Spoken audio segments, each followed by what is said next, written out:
Welcome back, my friends. Today we have to discuss about some problems based on electricity for class 10th. Okay. Now, in the last class, we have discussed up to question number 14. Today we start from 15. The question 15 is says that if W joule, आप लोग ध्यान से सुनना, हम लोग symbols का sense समझेंगे, फिर सोचेंगे कौन सा फार्मूला एडजस्ट होगा. इफ W जूल वर्क, तो वर्क हमारे पास कितना हो गया W. Then in bring a test charge, charge हमारा जो टेस्ट चार्ज हम लोग इन्फिनिटी से ब्रिंग करते हैं उसके लिए सिंबल Q बोला गया है. Coulomb from infinity to the point P.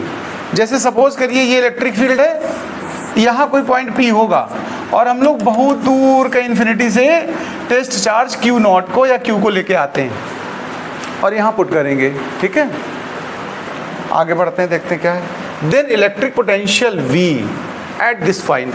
हमें कुल मिलाकर के इलेक्ट्रिक पोटेंशियल के लिए फॉर्मूला लिखना है. इस क्वेश्चन का मतलब ये है. तो इलेक्ट्रिकल पोटेंशियल का फॉर्मूला आपको अगर प्रिपेयर है तो बहुत जल्दी समझ जाओगे, अगर नहीं प्रिपेयर है तो डेफिनेशन से समझिए.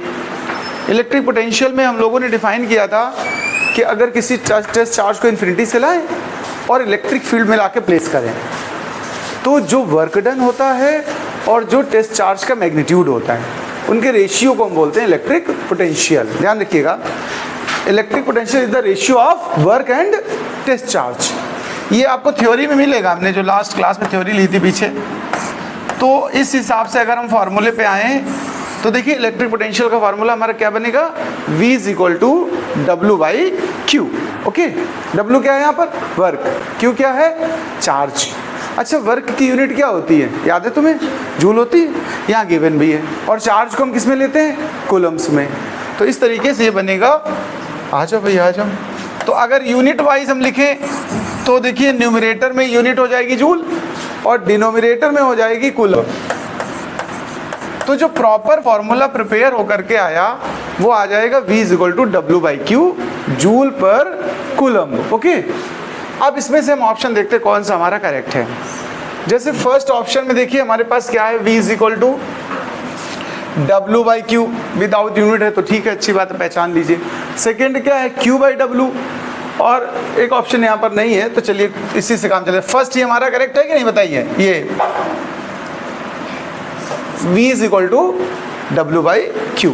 इसको नोट करिए, फिर अगले क्वेश्चन में बात करते हैं. ठीक है, चलिए क्वेश्चन नंबर 16 की बात करते हैं. सुनिए और समझिए. Potential at a point is to be I volt. देखिए पोटेंशियल का वैसे जनरली हम लोग जो सिंबल लिखते हैं ध्यान रखिएगा वो V होता है, ये 1 वोल्ट पोटेंशियल हो जाएगा. व्हेन वर्क, तो पोटेंशियल देखिए, पोटेंशियल का सिंबल हम लोग क्या बोलते हैं, V. और क्यों बोलते हैं, अच्छा बताओ V, क्योंकि इसकी यूनिट क्या है, वोल्ट. इसीलिए इसको हम वोल्टेज भी कहते हैं. क्या बोलते हैं, वैसे एक्चुअल में फिजिक्स के हिसाब से अगर वर्ड कहा जाए तो इसका नाम है पोटेंशियल. लेकिन हम जनरल प्रैक्टिकल लाइफ की बात करें तो हम लोग पोटेंशियल को ही वोल्टेज बोलते हैं. घर में सुना होगा ना, लो वोल्टेज हाई वोल्टेज, तो ये वोल्ट की बात हो गई. Potential at a point is said to be 1 volt when the work done is bringing 1 coulomb charge. देखना, ध्यान देना, चार्ज की वैल्यू कितनी है, क्वेश्चन कह रहा है 1 coulomb from infinity to that point. तो अब कह रहा है कि भैया अगर V 1 है और ये हमारा चार्ज भी 1 है तो अब हमको ये बताना है कि वर्क डन कितना बनने वाला है, 1 जूल, 10 जूल, 5 जूल या 1 अर्ग. यानी वर्क की कैलकुलेशन करनी है.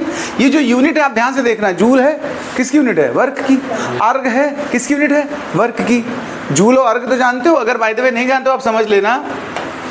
1 जूल का मतलब होता है 10 टू द पावर 7 अर्ग. बाय द वे नहीं तैयार है तो इसको जरूर तैयार कर लीजिए. ये SI यूनिट होती है और ये कौन सी यूनिट है, CGS. ये जरूर ध्यान रखना.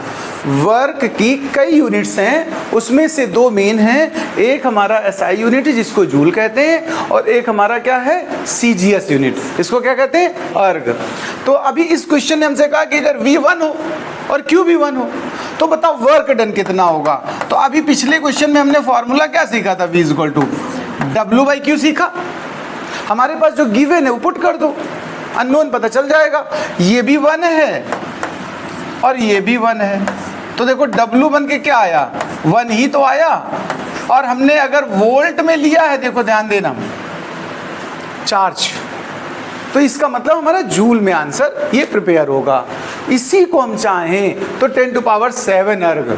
देखिए यहाँ ऑप्शन पे गौर करिएगा, अगर 1 जूल है तो करेक्ट है, या 10⁻7 हो और अर्ग हो तो करेक्ट है। अभी जो हमारे ऑप्शंस हैं 1 जूल, 10 जूल, 5 जूल और 1 अर्ग। देखिए अर्ग इसलिए करेक्ट नहीं है क्योंकि ये क्या दिया है, 1 दिया है। अगर ये 10⁻7 होता तो ये ऑप्शन भी करेक्ट हो जाता। फिलहाल अभी कौन सा करेक्ट है फिर इस हिसाब से, first option correct, 1 joule. Okay, इसके बाद हम लोग अगले क्वेश्चन पे आते हैं। नोट कर लेना, समझ में आ गया होगा तो अपने आप से भी कर लोगे, नहीं कर लोगे बताओ। अच्छा, अभी छोटे छोटे क्वेश्चन अभी करा रहे हैं, फिर हम लोग न्यूमेरिकल्स करेंगे, तब थोड़ा ध्यान देना।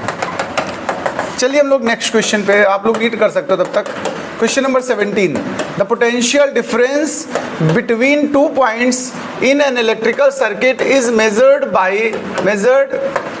Which is connected in the circuit.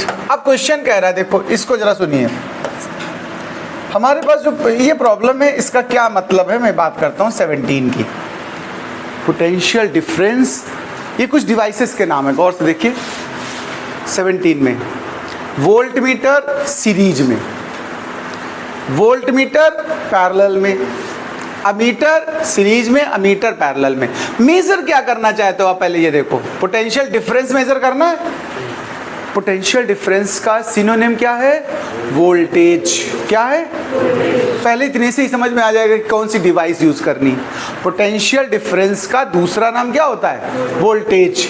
यानी जो वोल्टेज है तो वो किससे मेजर होगा, अमीटर से, वोल्ट मीटर से। बट ये ध्यान रखना है ये सीरीज में कनेक्ट होता है या पैरेलल में। हमने लास्ट डे डिस्कस किया था, एमीटर जो करंट मेजर करता वो सीरीज में हमेशा कनेक्ट करेगा, हमेशा, ऑलवेज फिक्स है। और वोल्ट मीटर वोल्टेज मेजर करता वो हमेशा कैसे कनेक्ट कर देंगे हम लोग, पैरेलल में। वोल्ट मीटर हमेशा पैरेलल में और अमीटर हमेशा सीरीज में। इसमें कोई एक्सेप्शन है ही नहीं कि कभी ऐसा उल्टा करते हो, ऐसा कभी नहीं। तो इसका हमारा करेक्शन कौन सा बन रहा है बताओ। अच्छा, वोल्ट मीटर इन पैरेलल, यानी वो डिवाइस जो वोल्टेज मेजर करती है तो हम कहेंगे वोल्ट मीटर इन पैरेलल। लगता है इरेजर सेलेक्ट रही है इसलिए। तो चलिए इसमें हमारा आंसर तो कौन सी स्लाइड पे चलेगा भाई, ये वाली थी ना। तो ये हमारा option B correct, voltmeter parallel. Clear बात। एक और हम एडिशनल बात बताना चाहते हैं, कभी अगर एक वर्ड आ जाए, इसको जरा जान लेना आप लोग, आइडियल, ध्यान रखिएगा। आइडियल वोल्ट मीटर भी होता है, एक्चुअल प्रैक्टिकली नहीं होता है, थ्योरेटिकली आइडियल होता है। आपको पता होगा कहीं भी आइडियल कोई चीज़ पढ़ाई जाती तो लास्ट में एक टर्म एंड कंडीशन बोली जाती, नथिंग इज आइडियल। सुना कि नहीं सुना। हम किसी भी चीज़ को कभी भी परफेक्ट आइडियल नहीं कहते हैं। आइडियल होता है, जैसे टीचर एक आइडियल है, सपोज करो। आप लोग कभी चर्चा करते होंगे लोग कि वो एक आइडियल टीचर हैं, क्या 100% आइडियल है वास्तव में? होता क्या, हमने सपोज करो 10 क्वालिटी डिसाइड की, किसी टीचर में हो सकता है वो 10 क्वालिटी पूरी ना हो, लेकिन अगर वो 8-9 क्वालिटी भी रख रहा है ना, तो हम उसको कैसे कंसीडर कर लेंगे कि वो आइडियल है। लेकिन अब वो दारू पी रहा है, अब्यूजिंग लैंग्वेज यूज़ कर रहा है, तो उसको हम क्या आइडियल कहेंगे? और बाहर मान लो खुले में चाट खा रहा है, तो मम्मी के साथ जा रहे हो तो कहो बताओ भी ना कि हमारे टीचर खड़े हैं। बच्चा एक्सपेक्ट करता है टीचर को आइडियल, ध्यान रखिएगा। उसकी जो नॉर्मल रूटीन लोगों की होती है वो पसंद नहीं करते बच्चे। बच्चे सोचते हैं हमारा टीचर मतलब बहुत बढ़िया होना चाहिए कि नहीं। कोई भी आइडियल नहीं होता, सब में कुछ ना कुछ चेंज। तो यहाँ डिवाइस एक्चुअल आइडियल नहीं होती, लेकिन approx ideal, approach to ideal. तो अगर कभी क्वेश्चन आता आइडियल वोल्ट मीटर या आइडियल अमीटर, पूछा जाएगा कि आइडियल वोल्ट मीटर का रेजिस्टेंस कितना होता है और आइडियल अमीटर का रेजिस्टेंस कितना होता है, ये क्वेश्चन आता है भाई जी, इसलिए हम डिस्कस कर रहे हैं। एडिशनल मुझे याद आ गया इस टॉपिक पे डिस्कस करते हुए। तो अगर कभी क्वेश्चन आपसे कोई पूछ दे, वाइवा वाइज भी है, प्रैक्टिकल होते हैं ना, वाइवा पूछते हैं या एग्जाम में भी आ सकता है। तो अगर आइडियल वोल्ट मीटर या आइडियल अमीटर आए, वोल्ट मीटर अगर है आइडियल, ध्यान रखिए, तो इसका रेजिस्टेंस इनफाइनाइट होना चाहिए। कितना? और लेकिन अमीटर अगर आइडियल है तो इसका रेजिस्टेंस 0 होना चाहिए। ये मैंने आपको एक एडिशनल बात बता दी। ये हमारा क्वेश्चन नंबर 17 हो गया। अब हम उठाते हैं क्वेश्चन नंबर 18 की बात करते हैं। चलो इसको नोट कर लो, फिर हम 18 पे बात करते हैं। जरा क्या क्या गड़बड़ कर रहा था अभी? ठीक चल रहा था। चलिए हम लोग बात करते हैं क्वेश्चन नंबर 18 की। सुनिए जरा और समझिए। द ऑब्स्ट्रक्शन, आपने कभी देखा पानी बरस रहा होगा टीवी के उसमें अनाउंस करती है जो भी, मतलब हमारे यहाँ तो करती है, तुम्हारे यहाँ पता नहीं करता होगा भाई कोई। उसमें कहता the obstruction around the TV antenna, dish antenna, please remove the obstruction. ये वर्ड सुना कि नहीं सुना? नहीं सुना। जब पानी बरसे तब से टॉप बॉक्स ऑन करना, टीवी ऑन करना, तो ऐसी आवाज़ आएगी और वो कहेगा कि या तो कनेक्शन में कोई एरर है, ख़राब मौसम है, या कोई टीवी एंटीना के पास ऑब्स्ट्रक्शन यानी रुकावट है। एंटीना के ऊपर छत बना दो, सिग्नल नहीं आएंगे। खुले में एंटीना लगाया जाता कि नहीं बताओ डिश वाला? या तो एक काम करना, चद्दर धो के उसी के ऊपर फैला देना आज, और घर में सब परेशान होंगे, सिग्नल नहीं आएंगे। ठीक है, तो वो वर्ड यहाँ पर आ गया द ऑब्स्ट्रक्शन, मतलब क्या? रुकावट। The obstruction offered to the flow of current by wire is known as. Wire क्या करता है? करंट को पास होने से रोकता है, रोकने की कोशिश करता है। देखो कोशिश करने वाली बात हो रही है, रोक पाता कि नहीं पाता इसकी गारंटी नहीं है। तो उस क्वालिटी को क्या बोलते हैं जो रुकावट पैदा करती है? रेजिस्टेंस। ये तो वर्ड वैसे भी जानते हो, रेजिस्ट मतलब क्या होता है? रुकावट करना। एक समय की बात है, आपको जानकारी के लिए बता दें, जंगल में एक बार आग लग गई थी, है ना? जंगल में अक्सर आग लग जाती, सुना कि नहीं सुना? आए दिन कहीं कैलिफोर्निया के जंगल में, कहीं देहरादून के जंगल में आग लग जाती है। ठीक है, तो जंगल में आग लग जाती है, सबसे ज़्यादा नुकसान किसका होता है? किसका होता है? जो वहाँ पर एनिमल होते हैं, बर्ड्स होती हैं, होता कि नहीं होता? फिर वो क्या करते हैं बेचारे? भागते हैं वहाँ से। तो सब जानवर भाग रहे थे, एक छोटी सी स्पैरो उल्टी डायरेक्शन में जा रही थी, यानी जिधर आग लगी उस तरफ जा रही थी। बाद बाकी बड़े बड़े जानवर, अजगर भी दौड़ रहा था बेचारा, गेंडा भी भाग रहा था, एलिफेंट भी भाग रहा था। उन्होंने रोका उसको, चिड़िया कोई कहाँ जा रही हो? मरने का मन है? बुझने जा रही हो का? तो उसने कहा हम आग बुझाने जा रहे हैं, चोंच में पानी है हमारे। तो बड़े बड़े जो सारस और हंस और गिद्ध भागे जा रहे थे, वो कहने लगा भाई हम नहीं बुझा पाए हैं और तुम जा रही हो, बड़ा मार तीर मार दोगी जाके, है ना? इतनी बड़ी चिड़िया क्या कर सकती? तो उसने कहा देखो, जब भी इस जंगल की आग की हिस्ट्री लिखी जाएगी तो उसमें ये कहा जाएगा कि एकमात्र चिड़िया छोटी सी थी, उसने कोशिश की। अब बुझी या नहीं बुझी वो एक अलग मैटर है। वही मैं कह रहा हूँ, ये ऑब्स्ट्रक्शन होता है, वो रोक पाएगा कि नहीं रोक पाएगा?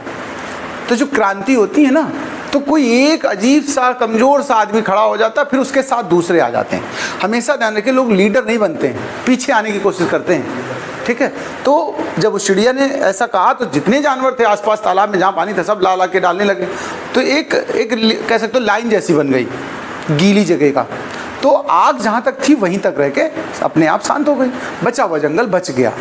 कहने का मतलब इन्फॉर्मेशन यही कि अगर कहीं कुछ गड़बड़ है, आग लगी है, तो एक एफर्ट करनी चाहिए। हाँ, सक्सेस शायद ना हो, लेकिन अगर लोग कोशिश करें तो सक्सेस भी हो सकते हो। तो यहाँ ये वर्ड आया, तो आप जान गए इसमें क्या इसमें यूज होने वाला। देखो, चार्ज तो रुकावट पैदा नहीं करता, खुद ही चलता है। चार्ज ही तो करंट बनाता है। करंट बनती किससे? चार्ज से। पोटेंशियल डिफरेंस नहीं होगा तो चार्ज मूव नहीं करेगा। रेजिस्टेंस बचा हमारे पास। क्या बचा? रेजिस्टेंस बचा। तो कुल मिलाकर ऑप्शन हमारा क्या हुआ? रेजिस्टेंस। अगले क्वेश्चन की अगर हम बात करें, देखो, according to Ohm's law, Ohm's law कहता है, V और I में रिलेशन की बात कर रहा है। ओम्स लॉ कहता है, ध्यान रखिएगा, कि V प्रोपोर्शनल I। अब इसमें जो ऑप्शन ऐसी कोई बात कर रहा हो, V प्रोपोर्शनल I या फिर V और I के रेशियो को हम क्या कह सकते हैं बताओ? प्रोपोर्शनलिटी हटाते तो क्या आता है? ये तो यूनिवर्सल है कि प्रोपोर्शनल हटा के क्या करते हैं? कांस्टेंट डालते हैं। तो V by I is equal to क्या बनता है? कांस्टेंट। और इसी कांस्टेंट को हम लोग वैसे बोलने क्या लगे आजकल? Resistance R। फिलहाल हम इस ऑप्शन में देखते हैं कि कोई V और I का रेशियो या तो कांस्टेंट हो या V प्रोपोर्शनल I हो। वही करेक्शन हमारा करेक्ट ऑप्शन बनेगा। जैसे I प्रोपोर्शनल V, एक रिलेशन देखो, ध्यान देना, V by I constant, V is equal to IR। देखो, ऑल ऑफ एबव। अब आप ध्यान से देखो, इसमें सभी ऑप्शन करेक्ट हैं। देखो, अगर V I के प्रोपोर्शनल तो I V के प्रोपोर्शनल नहीं होगा क्या? बताओ भाई, ये दोनों एक दूसरे कैसे हैं? डायरेक्टली हैं। तो ये ऑप्शन भी सही है, V और I का प्रोपोर्शनल रेशियो कैसा है, कांस्टेंट है, तो ये भी सही बात है। और V is equal to I यार, हम यहाँ से देखो इस R को कहें तो V इज इक्वल टू क्या बनेगा, देखो I उस तरफ ले जाओ तो V is equal to I यार, इसका मतलब 3 के 3 ऑप्शन करेक्ट है। तो उसके लिए लास्ट में कहा गया all of above correct. Okay, तो ये तो सही हो गया। अब इसको नोट कर लीजिए आप, फिर अगली स्लाइड पे बात करते हैं। भैया नोट कर लो सुमित यार, देखिए हमारे पास लास्ट क्वेश्चन बचा है, 1 ओम इज इक्वल्स टू, हम यहीं से बात करेंगे, ओम्स लॉ की बात हो रही ना, किसकी बात हो रही देखो, तो हम कह सकते हैं कि V बाई आई जो होता है वो R होता है कि नहीं होता है, और R क्या है, रेजिस्टेंस, उसकी यूनिट क्या, वह ओम। यानी इस क्वेश्चन ने हमसे बोला कि ओम कितना है 1, यानी V और I का रेशियो R की जगह 1 पुट कर दो, तो V और I का रेशियो 1 आया। या इसी को हम ऐसे भी तो कह सकते हैं, V is equal to I, ऐसा नहीं कह सकते क्या बताओ, रेजिस्टेंस तब 1 होगा जब V और I दोनों इक्वल हो जाएं, तभी तो रेजिस्टेंस 1 आएगा। तो अब हमारा यहाँ कुछ ऐसा कह रहा हो तो ठीक है भाई, कह रहा है इक्वल टू 1 वोल्ट, वोल्ट और एम्पियर, वोल्ट अपान में एम्पियर, ऑल ऑफ दैट, ठीक है। तो यहाँ पर देखिए वोल्ट, क्या वोल्ट और एम्पियर प्रोडक्ट में हो सकते हैं क्या, ऐसा नहीं हो सकता है। 1 वोल्ट, तो ये हमारे पास जो एक रिलेशन दिख रहा है वैसे V और I का, ये यूनिटी होना चाहिए, कितना होना चाहिए 1 या यूनिटी। तो हम कह सकते हैं 1 ohm is equals to V by I, और इसका रेशियो 1 है, V बाई आई का रेशियो क्या है 1 है। इसको नोट कर लीजिए, फिर अगले क्वेश्चन पे बात करते हैं हम लोग कुछ न्यूमेरिकल प्रॉब्लम्स की जो कि रेजिस्टेंस बेस्ड है।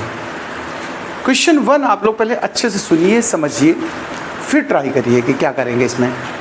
2 wires of the same material, देखो इसका अपना सेंस होता है, वैसे तो क्वेश्चन में जो भी बातें की जाएंगी सबका कुछ ना कुछ सिग्निफिकेंस है, बिना सिग्निफिकेंस के कोई फालतू में वर्ड नहीं बढ़ाएगा। जैसे यहाँ वर्ड आया सेम मटेरियल, ध्यान रखिए अगर सब्सटेंस एक ही जैसा है, कॉपर कॉपर के दोनों वायर हैं, एल्यूमिनियम एल्यूमिनियम के हैं, तो टू क्वालिटी ध्यान रखिएगा सिमिलर रहेंगी हमेशा। पहला डेंसिटी, ध्यान रखना क्या नहीं चेंज होने वाली होती है, डेंसिटी, और क्या नहीं चेंज होता है, स्पेसिफिक रेजिस्टेंस रो। जब तक मटेरियल नहीं चेंज होगा तब तक ये 2 क्वालिटी नहीं चेंज होती कभी सब्सटेंस की। तो यहाँ जैसे क्वेश्चन हमसे बोला सेम मटेरियल, तो मेरे मन में अपने आप आया कि आगे कुछ भी पूछेगा देखा जाएगा, लेकिन अगर डेंसिटी की बात करेगा तो हम कहेंगे सिमिलर, अगर स्पेसिफिक रेजिस्टेंस की बात करेगा तो हम कहेंगे सिमिलर। ये अपने आप आ गए इस वर्ड को सुनते ही। अब आगे बढ़ते देखते हैं क्या कहता है। कह रहा है 2 wires of the same material and same length, चलिए लेंथ भी उसने कह दिया, L1 भी L है और L2 भी L है, सेम लेंथ हो गई। रेडियाई 1 एंड 2 mm, देखो एक का रेडियस R1 कह दिया 1 मिलीमीटर, दूसरे का रेडियस R2 भी 2 मिलीमीटर है, ठीक है। जो वैल्यूज हैं उनको हम सिंबल में कन्वर्ट कर रहे हैं।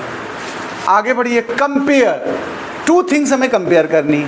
पहली थिंग है देयर रेजिस्टेंसेस, क्या कंपेयर करने, रेजिस्टेंसेस, और सेकंड में क्या करना, स्पेसिफिक रेजिस्टेंस। हम बाद में पहला वाला पार्ट करेंगे, हम पहले सेकंड पार्ट की बात करते हैं। क्वेश्चन ने कहा कंपेयर करो स्पेसिफिक रेजिस्टेंस, और मैंने अभी बोला था कि अगर मटेरियल सेम है तो स्पेसिफिक रेजिस्टेंस कैसा रहता है, इक्वल। तो अगर इनका रेशियो करते हम दोनों के स्पेसिफिक रेजिस्टेंस को, सपोज करो ऐसे कह देते, फर्स्ट वायर का स्पेसिफिक रेजिस्टेंस ρ1 है और सेकंड का ρ2 है, लेकिन मैंने बोला मटेरियल नहीं चेंज, तो ये चेंज नहीं होंगे तो इक्वल होंगे। रेशियो बनाओगे तो क्या आएगा, 1:1 आएगा कि नहीं आएगा बताओ।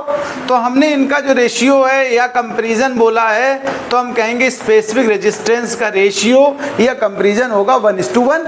इसमें कुछ सॉल्व नहीं करना पड़ा, क्या करना पड़ा, क्या हमें केवल थ्योरी में ये बात पता होनी चाहिए कि मटेरियल अगर नहीं बदल रहा है, सब्सटेंस एक जैसा है, एक ही क्वालिटी का है, कॉपर कॉपर है, एल्यूमिनियम एल्यूमिनियम है, आयरन आयरन है, तो मतलब इसमें 2 ऐसी क्वांटिटी हैं जो चेंज ही नहीं होनी है, सेम रहनी है। कौन कौन 2 क्वांटिटीज हैं, डेंसिटी और स्पेसिफिक रेजिस्टेंस। तो इसमें क्वेश्चन ही हमसे पूछ लिया एक बात, तो वो तो हमने अपने आप बता दिया। अभी रेजिस्टेंस की और बात आ रही, जरा रेजिस्टेंस की अगर बात आ रही है तो वो रेजिस्टेंस कैसे होते हैं बताओ। अच्छा R1 R2 लिखते हो कि नहीं लिखते हो बताओ।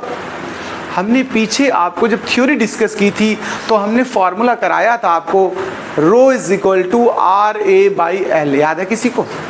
हमने एक फॉर्मूला कराया था, rho is equal to R A by L, मुझे लग रहा है याद होगा। नहीं याद है तो मैंने आपको एक ट्रिक बताई थी, क्या बोला था? कच्चा रोल, याद है? रा देखो आर ए एक साथ कर दो और रो और एल एक साथ कर दो, तो इसको क्या बोलोगे? रा रोल। वो स्पेलिंग पे ना ध्यान देना तुमको, और कच्चा की स्पेलिंग ये होती है, रा आर ए, वो मैंने ऐसे फोनिक पे ध्यान दो आप, आर ए को क्या पढ़ेंगे? रा, और रोल फोनिक से मैच कराया था। तो यानी इस रिलेशन का हम इस्तेमाल करेंगे। आर का अगर रेशियो चाहिए मुझे तो ए उधर डिवाइड में जाएगा कि नहीं बताओ? तो हम कह सकते हैं R1 R2 बनाना है मुझे, तो हम कहेंगे रो1 L1 बाई A1, देखो ये R1 की हो गई वैल्यू। ऐसे R2 के लिए बनाओगे, ये A उस तरफ जाके डिवाइड में जा रहा है, तो क्या बनेगा? देखो दूसरा वाला रो2 L2 और अपान में क्या आया? A2। अभी रो तो सेम रहना है, पहले बता चुका हूँ मैं, रो कैसा रहना है? सेम रहना है। तो रो1 और रो2 की वैल्यू सेम थी, ऐसा मैंने पहले बोल रखा है, रेशियो सेम है, तो ये तो 1 हो गए। अब ये A2 पता कहाँ जाता है बताओ? ये तो जानते हो आप, सबसे ऊपर जाएगा। ये कहाँ जाता है? यहाँ मिड में आ जाएगा। तो ये जो R1 R2 का रेशियो तैयार हो रहा है हमारा, देखना आप जरा, R1 versus R2 is equal to L1 by L2 यहाँ पर आएगा और A2 बाई A1 यहाँ पर आएगा। देखो A2 सबसे ऊपर चला गया। अभी लेंथ की बात हो गई और एरिया की बात हो गई। According to question similar length बोला कि नहीं बोला बताओ? क्वेश्चन हमसे क्या बोला था? लेंथ दोनों की सेम है, तो L1 और L2 का रेशियो क्या हो जाएगा? 1 हो जाएगा। तो बचेगा क्या तुम्हारे पास? A2 बाई A1, एरिया की बात बच गई, राइट? जरा हम इसी बात को दोबारा से लिखते हैं, उधर का इतना हिस्सा हटा दे रहे हैं। तो हम बात करें अगर केवल रेजिस्टेंस के रेशियो की, तो जरा इस पे देख लीजिएगा क्या बनने वाला है। R1 वर्सेस R2 कुल मिला के A2 वर्सेस A1 आ गया। अच्छा, जो वायर होता है उसकी शेप कैसी कंसीडर करते हो आप बताओ मुझे? पता है किसी को? वायर को शेप वाइज अगर हम बात करें तो कैसा लेते हैं? सिलेंडर। कैसा लेते हैं? और वॉल्यूम और एरिया के फॉर्मूले पता होंगे सिलेंडर के। सिलेंडर का जब हम एरिया ऑफ क्रॉस सेक्शन लेंगे, ध्यान रखना, तो सर्कल लेते हैं। क्या लेते हैं? सर्कल। अगर वायर को काटा जाए तो सर्कल बनेगा कि नहीं बनेगा? और सर्कल के एरिया का फॉर्मूला क्या होता है? पाई आर स्क्वायर। तो इस तरीके से अगर हम A2 को लिखना चाहें तो पाई R2 स्क्वायर लिखेंगे और A1 को लिखेंगे पाई R1 स्क्वायर। पाई से पाई कैंसिल। देखो R1 बाई R2 क्या बनने वाला है? ये रेशियो देखो रेडियस के रेशियो का होल स्क्वायर बन जाएगा। और जो भी रेडियस आपके पास है, हालांकि वो मिलीमीटर्स में है, देखो जरूरत नहीं है, जब भी रेशियो में आ रही हो सिमिलर क्वांटिटी तो कन्वर्जन की नीड नहीं है। मिलीमीटर अपान मिलीमीटर होगा, कैंसिल हो जाएगा, तो इसलिए ऐसे एज इट इज रख दो। तो देखो R2 हमारा कितना है? 2, और R1 कितना है? 1। उसका स्क्वायर करोगे तो 4:1 आ गया कि नहीं बताओ? यानी फर्स्ट वाले का रेजिस्टेंस सेकेंड वाले के कंपेयर में 4 टाइम ग्रेटर है।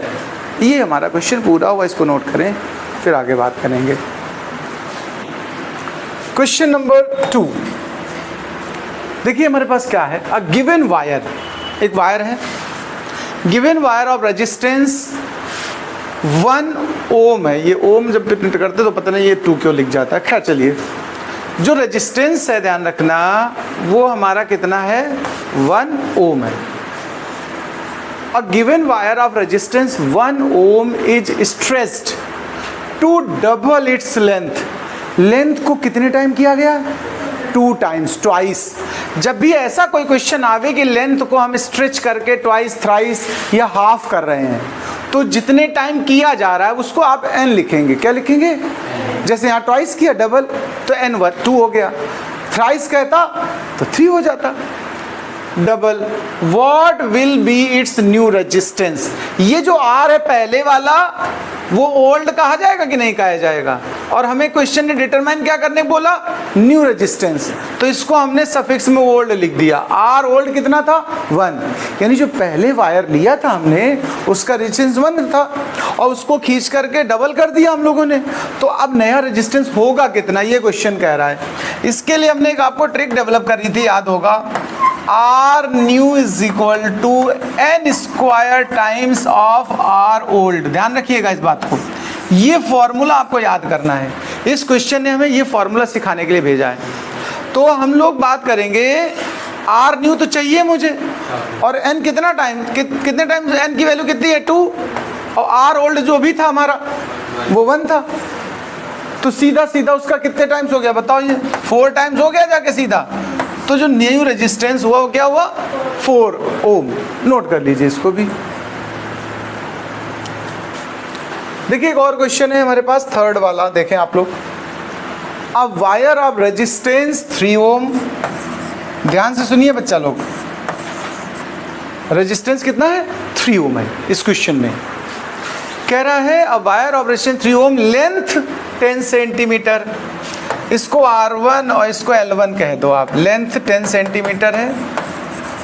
क्वेश्चन कह रहा है इसको स्ट्रेच किया गया और लेंथ कितनी कर दी गई 30 सेंटीमीटर। कह रहा है अब बताओ भैया रेजिस्टेंस कितना होगा। तो कुल मिलाकर के हमको इससे मतलब है कि लेंथ कितने टाइम्स कर दी गई। आप बताओ 10 का हाउ मेनी टाइम्स 30, 3 टाइम्स है।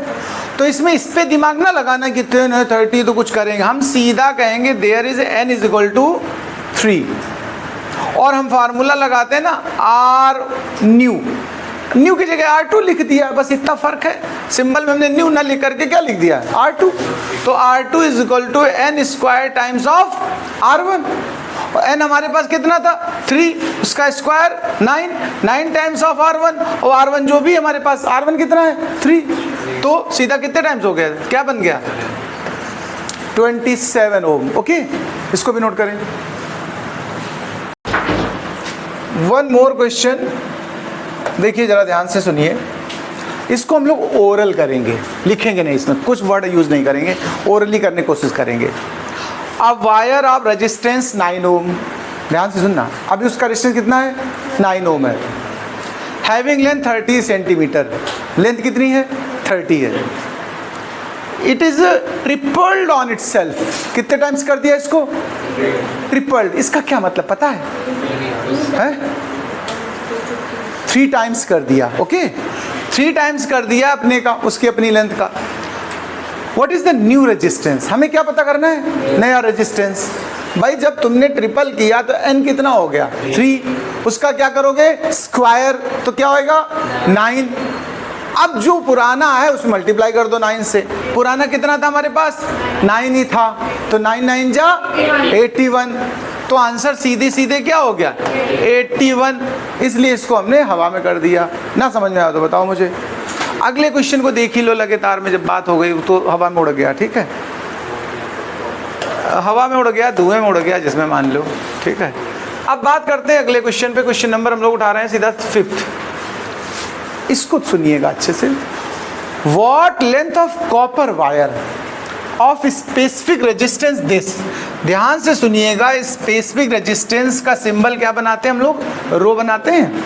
वो कितना है हमारे पास देखो 1.7 10⁻⁻8 ओम इंटू मीटर, ये यूनिट होती है। देखो हमें हर क्वेश्चन में जो कुछ नया दिखे वो हम मान लें हमारे लिए सीख है, सीखना है मुझे उसे।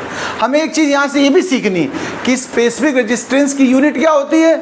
अगर आ जाए अलग से क्वेश्चन तो क्या कहेंगे आप, ओम इंटू मीटर, क्या कहेंगे।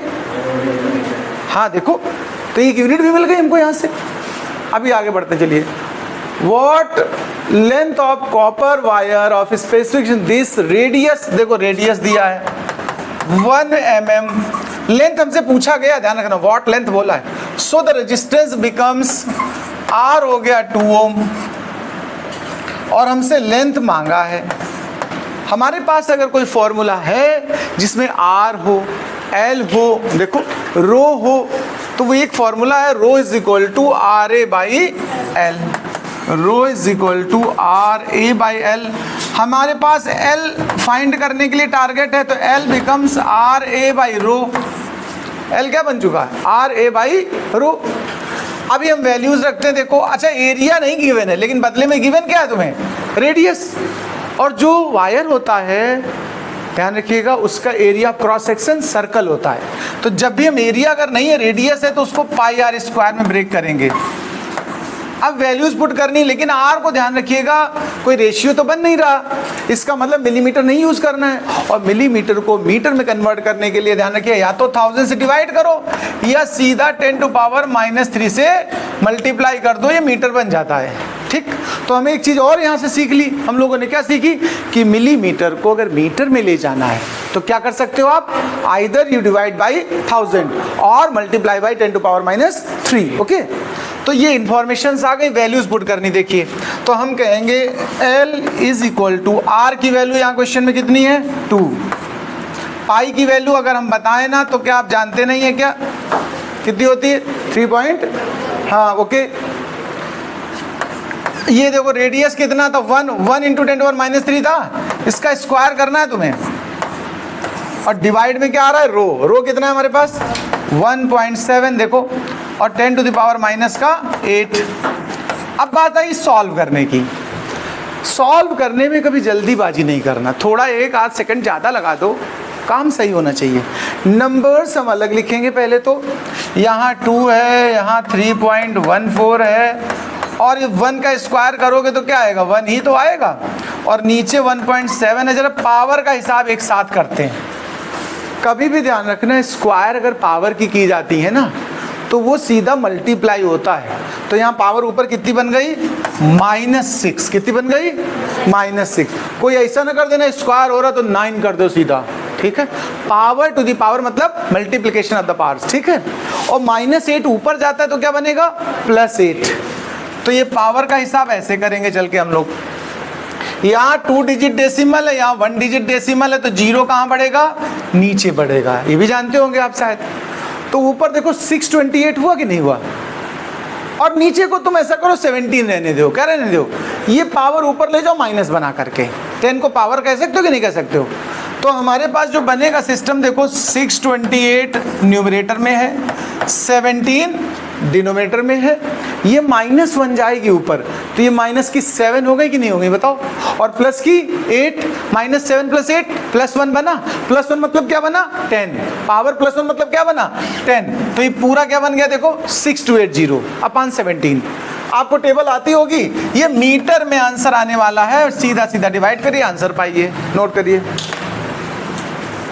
चलिए क्वेश्चन नंबर हम 6 की बात करेंगे, बहुत आराम से सुनिएगा, अच्छा क्वेश्चन है ये भी।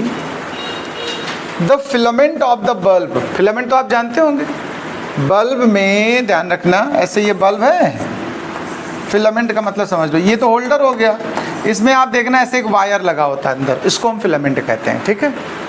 The filament of bulb take a current, देखिए करंट की अभी वैल्यू हमारे पास 100 मिली एम्पियर है। अगर मिली को हम रिमूव करें, कहीं भी मिली हो रिमूव करना है, एम्पियर बनाना है, मीटर बनाना है, तो क्या करते हैं हम लोग सीधा या तो 1000 से डिवाइड या 10⁻³ से मल्टीप्लाई। जो आपको उस समय अच्छा लग रहा हो, मुझे यहाँ अच्छा लग रहा है 1000 से डिवाइड करना। क्यों अच्छा लग रहा है, रीजन समझो, क्योंकि हमारे 2 0 ऐसे एकदम खत्म हो जा रही है, सीधा 0.1 बना जा रहा है, तो थोड़ा देखने में अच्छा नहीं लग रहा है, पावर के कंपेयर में ये ज़्यादा बेटर देखने में लग रहा है, इसलिए मैंने कहा। बाद में कोई बात नहीं, आप जैसा चाहो। आगे देखिए क्या कह रहा है, पोटेंशियल डिफरेंस, जो पोटेंशियल डिफरेंस है वो 0.2 वोल्ट है, ठीक। दोबारा से वही क्वेश्चन, वही बल्ब है। When the potential difference across it becomes 1 volt, again potential difference becomes 1 volt. अब देखो द करंट बिकम्स 400, तो जो करंट है वो कितनी है 400 मिली एम्पियर है। फिर वही बात 1000 से डिवाइड करोगे कि नहीं करोगे, 2 0 सीधा कैंसिल हुए कि नहीं हुए, 4/10 मतलब क्या बन गया, 0.4 एम्पियर। ये तो अभी डेटा हम लिख रहे हैं कि हमें गिवन क्या है। अब हमसे मांग क्या रहा, देखो calculate the resistance of filament each case, दोनों सिचुएशन में रेजिस्टेंस बताओ। तो चलो अच्छा पहले केस में देखते हैं R1, V और I और R में कुछ रिलेशन होता है क्या, ओम्स लॉ, V = IR होता, R क्या हो जाएगा V/I, तो ये V1/I1 नहीं बनेगा बताओ। और V1 यानी फर्स्ट वोल्टेज हमारा कितना है 0.2, I1 कितना आप जरा देख लो, वो कितना था 0.1 I1, डेसिमल हटाया, सीधा सीधा 2 ओम आ गया कि नहीं आ गया? R1 जो आ गया वो कितना आ गया है? 2 ओम। अब हम बात करते हैं R2 की। R2 की बात करते हैं। देखो R2 में आ जाएगा V2/I2। नया वोल्टेज हमारे पास अब कितना? 1 वोल्ट। और करंट कितनी है हमारे पास? 0.4। डेसिमल हटा दो, सीधा 10 हो गया कि नहीं हो गया? बताओ। ये 5/2 बना कि नहीं बना? 5/2 मतलब कि 2.5 ओम। एक और इसमें छोटी सी बात अटैच करके पूछिए, अकाउंट फॉर द डिफरेंस। ये रेजिस्टेंस में डिफरेंस क्यों आ गया? क्या लॉजिक है, क्या रीजन है कि रेजिस्टेंस डिफरेंस कर गया? देखो रेजिस्टेंस इंक्रीज हुआ है, डिफरेंस मतलब यहाँ क्या हुआ है? रेजिस्टेंस इंक्रीज हुआ है। क्यों इंक्रीज हुआ? रीजन सुनिए। करंट जब पास की जाती है ना तो धीरे धीरे टेम्परेचर बढ़ता है। बताया था पीछे कभी हमने कि आप डिवाइस देखो, थोड़ी देर चलने दो तो टच करके देखो, गर्म नहीं हो जाती है, हीट हो जाती, टेम्परेचर इंक्रीज हुआ। और मैंने आपसे कहा था मेटल्स में अगर टेम्परेचर इंक्रीज करें, हमने टॉपिक डिस्कस किया है, temperature dependence, metals, alloys, electrolyte, semiconductor, नहीं याद है? ये टॉपिक याद है ना? बताया था। एलॉय हो या मेटल हो, क्या होता है टेम्परेचर बढ़ने से? रेजिस्टेंस पे क्या असर पड़ता है? इंक्रीज होता है एलॉय और मेटल्स में। यहाँ जो बल्ब में फिलामेंट होता है वो एलॉय होता है या मेटल होता है। मोस्टली हम लोग मेटल यूज करते हैं, टंगस्टन। क्या यूज करते हैं? तो रेजिस्टेंस क्या करेगा? बढ़ेगा कि नहीं?